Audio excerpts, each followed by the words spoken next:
బాలమురళి గారి పరిచయం ఎలా అయింది మీకు? అసలు మొట్టమొదటి పరిచయం మీకు జ్ఞాపకం ఉందా? యాక్చువల్గా మా ఫాదరు బాటనీ ప్రొఫెసర్గా పనిచేసేవారు. వాళ్ళు బొటానికల్ టూర్స్ కండక్ట్ చేస్తుండేవాళ్ళు ఈ కాలేజ్ తరఫున. ఒక సంవత్సరం మమ్మల్ని అందరిని కూడా, ఫ్యామిలీని కూడా తీసుకుని మా నాన్నగారు మెడ్రాసు, ఊటీ ఇవన్నీ ఏదో ప్లాన్ చేసి వెళ్ళారు. మెడ్రాస్లో మా నాన్నగారి కజిన్ రవి గారని, అప్పట్లో సినిమా పాటల్లో బాగా ఎక్కువ పేరు తెచ్చుకున్న బి వసంత, వాళ్ళ ఫాదరు బి వసంత నాకు కజిన్ అవుతారు. వాళ్ళ ఫాదర్ మా నాన్నగారికి కజిను. మేము వాళ్ళ ఇంట్లో దిగాము. ఎవరింటికి వెళ్ళినా పాట పాడతాడని తెలిస్తే ఏదో పాట పాడించు అని అంటారు కదా.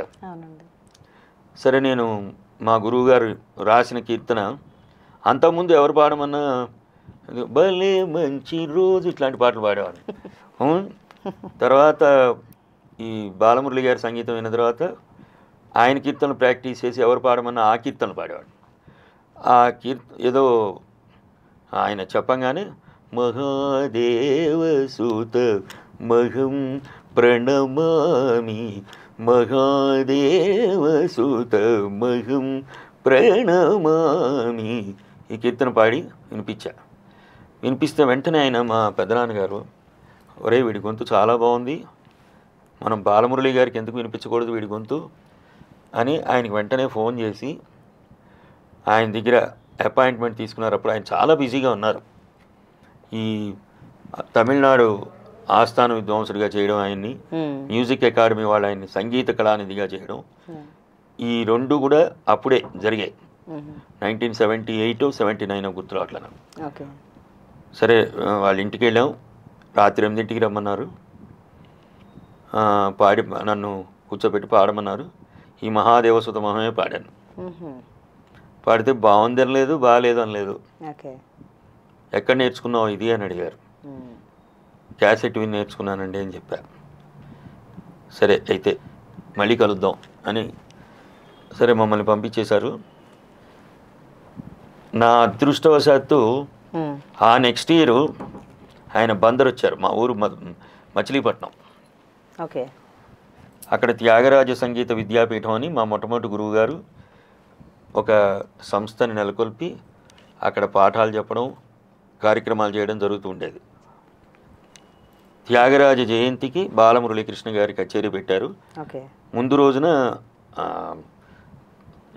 ఒక సభ, ఆ సభకి ఆయన చీఫ్ గెస్ట్గా పిలిచారు. ఆయన వస్తున్నారని చెప్పి వీళ్ళు ఏం చేశారంటే, లైఫ్ మెంబర్షిప్ ఏదో ఇంత కట్టాలి, కడితే వారి చేతుల మీదుగా సర్టిఫికేట్లు ఇప్పిస్తామని చెప్పారు. అలా మా నాన్నగారు నా పేరున కట్టారు. సరే, సర్టిఫికేట్ ఇవ్వడానికి పైకి పిలిచారు ఆయన దగ్గరికి. ఆయన నన్ను చూసి, ఆయనకి ఎంత జ్ఞాపక శక్తితో, ఏమోయ్ బాగున్నావా అని అడిగారు. నేను చాలా ముగ్ధుడినైపోయా. చిన్నవాడిని కదా, నేను ఇంటర్మీడియట్ సెకండ్ ఇయర్ చదువుతున్నా. అప్పటికి వారి పాటలు విన్నారా? విన్నా. అది చెప్పా, ముందు సంవత్సరం ఆయన కలిశాను కదా నేను. కిందికి వచ్చి మా నాన్నగారితో బ్రహ్మానందంగా చెప్పా, నాన్న ఆయన నన్ను గుర్తుపట్టారు. నాదో చిన్న సందేహం, మీరు ఆయన పాడిన పాట పాడానన్నారు కదా, తెలిసిన వాళ్ళ ఇండ్లలో ఎవరైనా పాట పాడమంటే ఆ పాట పాడేవాళ్ళ. ఇప్పట్లాగే అప్పుడు కూడా ఆయన అనుకరించి అసలు బాలమురళి గారు పాడుతున్నారా అన్న అనుమానం వచ్చేది మాకు. అప్పుడు కూడా అలా అనుకరణ ఉండేదా మీకు? అనుకరణ అని నేను అన్ను, కానీ ఇప్పుడు అనుకరణ వేరు, అనుసరణ వేరు. అనుకరణ అంటే నా ఉద్దేశంలో నేను మీ వాయిస్ని అనుకరించి మీలాగా మాట్లాడడం, మీ వాయిస్ ఇట్లా పెట్టి. ఇప్పుడు మామూలుగా కొంతమంది మిమిక్రీ ఆర్టిస్టులు ఎన్టీ రామారావు గారిని, నాగేశ్వరరావు గారిని ఇమిటేట్ చేస్తుంటారు. మీరు గమనించండి, వాళ్ళు ఒక 2-3 నిమిషాల కంటే ఆ వాయిస్లో మాట్లాడలేరు. కానీ అనుసరణ అనేది ఏమిటంటే, వారు పాడిన మాడ్యులేషన్ మనం అలవరుచుకుని పాడడం, వారి జ్ఞానాన్ని మనం అలవరుచుకుని పాడడం, అది అనుసరణ. అనుకరణ ఎక్కువ పైకి రానివ్వదు, అనుసరణే పైకి వస్తుంది. ఇలా ఇంకొకటి, నన్ను ఇప్పుడు మీరు అడిగినట్టే విజయవాడలో ఒకళ్ళు అడిగారు, మీరు ఆయన అనుకరించి పాడతారని అంటారు కదా, దానికి మీ సమాధానం ఏమిటంటే ఒకటే చెప్పా, తల్లి తండ్రి తర్వాత గురువు. మనం ఒక తల్లిదండ్రులకు పుడతాం. పుట్టినప్పుడు తల్లిదో తండ్రిదో ఎవరిదో ఏదో ఒకటి రెండు పోలికలు మనకు వస్తాయి గ్యారంటీగా, తప్పకుండా. తర్వాత గురువు కూడా అట్లాంటి స్థానం. ఒక గురువు దగ్గర ఉండి గురుకుల పద్ధతిలో ఉంటూ వారి దగ్గర సంగీతం నేర్చుకుంటున్నప్పుడు వారు పాడిన పద్ధతే వస్తుంది మనకి, రాకపోతే తప్పు. ఇప్పుడు తల్లిదండ్రులు పోలికలు మనకి రాక ఎవరి పోలికలు వస్తాయి? అంతే.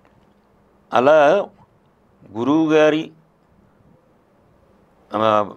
వారి అడుగుజాడల్లో నడిచినప్పుడు ఆయనలాగానే పాడడం వస్తుంది.